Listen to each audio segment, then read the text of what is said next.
Japan's COVID-19 vaccination push has suffered a blow after reports of contamination in supplies of Moderna's vaccine. Japan's Kanagawa prefecture said that it has found another vial of Moderna's COVID-19 vaccine suspected of containing a foreign substance. The rest of the batch has been put on hold. This after a pharmacist found several black particles in one vial upon checking. Just last week, Japan had suspended the use of 1.63 million doses of Moderna shots due to a similar issue. Moderna and Spanish pharma company Rovi, which bottles Moderna vaccines, have said the cause could be a manufacturing issue, prompting EU safety regulators to launch an investigation. Moderna, however, maintains that no safety or efficacy issues have been identified. The domestic distributor in Kanagawa prefecture said that about 3,790 people had already received shots from the same lot with the contaminated vial. More Moderna shots were also temporarily halted in 2 regions of Japan this week for what appears to be a separate issue. Reports emerged of parts of the vial's rubber stopper breaking off when needles were incorrectly inserted. Our correspondent Phoebe Amoroso is joining us live from Tokyo for more on this story. Thank you for joining us, Phoebe. Now, Japan has reacted by suspending batches of the vials, and that's slowing down its vaccination drive considerably. How badly will this affect its inoculation drive, and does Japan have any alternate vaccines to fall back on? Prime Minister Suga has been very keen to reassure the public that this will not have a significant impact. Japan's vaccine program has really picked up pace incredibly over the past few months. It got off to a very slow rollout, from being slow to approve the vaccines to all kinds of supply and logistical issues, but that pace really has ramped up over the past few months. So in total, 46% of the population currently has received 2 doses, and that includes 87% of the elderly population. That has helped to keep the death rate fairly low.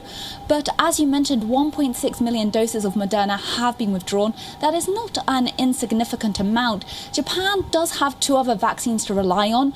Right from the outset, it has been using Pfizer in private clinics, as opposed to Moderna, which is in large-scale vaccination centres and also in workplace vaccinations. And just from today in Tokyo, it has started using AstraZeneca. There was initially a bit of reluctance to use AstraZeneca due to some reports of rare blood clots in Europe, but that is now also being ruled out.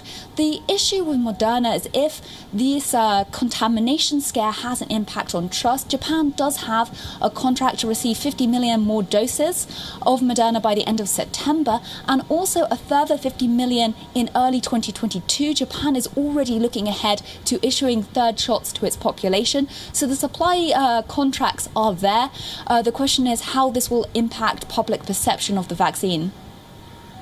And do we have any idea what the substances found might be? There seems to be 2 separate issues here. Initially, the particles were reported by the Japan's national broadcaster to likely be metallic particles. Then there were the case of black particles and even a pink substance found in vials in Okinawa. With the black substance, it's believed to be due to needles being inserted through the rubber stopper in a manner that the health ministry says was not appropriate. This is an issue that we've also seen with Pfizer vaccines. The pink substance was found inside a syringe, and it was believed to be too large, and so therefore was already inside the vial. So all of this is really pending an investigation. The health ministry has made no formal announcement, pending the investigation by Takeda Pharmaceutical, which is in charge of the supply and sales and distribution of Moderna vaccine across Japan, and of course Moderna itself and its Spanish manufacturer. European regulators are also looking into the matter. And Japan has been seeing a surge in cases due to the recently concluded Olympics. How much of a setback is this for Japan? Well, there's certainly a matter of debate of how the Olympics has impacted the coronavirus pandemic here. In terms of direct cases, officials have repeatedly said there is no evidence for that, but public health experts have said it's really impacted people's perception of risk. People have been going out, living their lives as normal, as opposed to staying at home and avoiding contact with others. And it's believed that the surge may be due to those patterns of behaviour. Cases, however, do appear to be falling. In Tokyo, they had been over 5,000 a day. Today's figures stand at around 3,000. But nationwide, we have seen daily cases peak at 25,000. It really has been a difficult month of August for Japan. However, there does seem to be some optimism on the horizon. Looking at Japan's economy, from April to June, it did see a modest recovery of 1.3%. That is weaker than several other advanced economies, such as the US.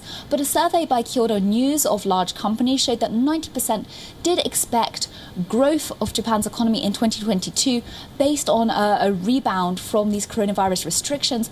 Now, Prime Minister Suga has repeatedly ruled out any kind of hard lockdown. He's faced increasing pressure to do so from prefectures given the rising cases of these months.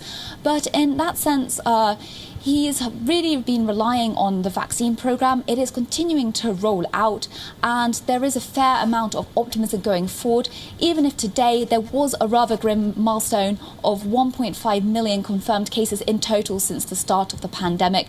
So they'll be looking to move towards to ensure that that number does not get any higher.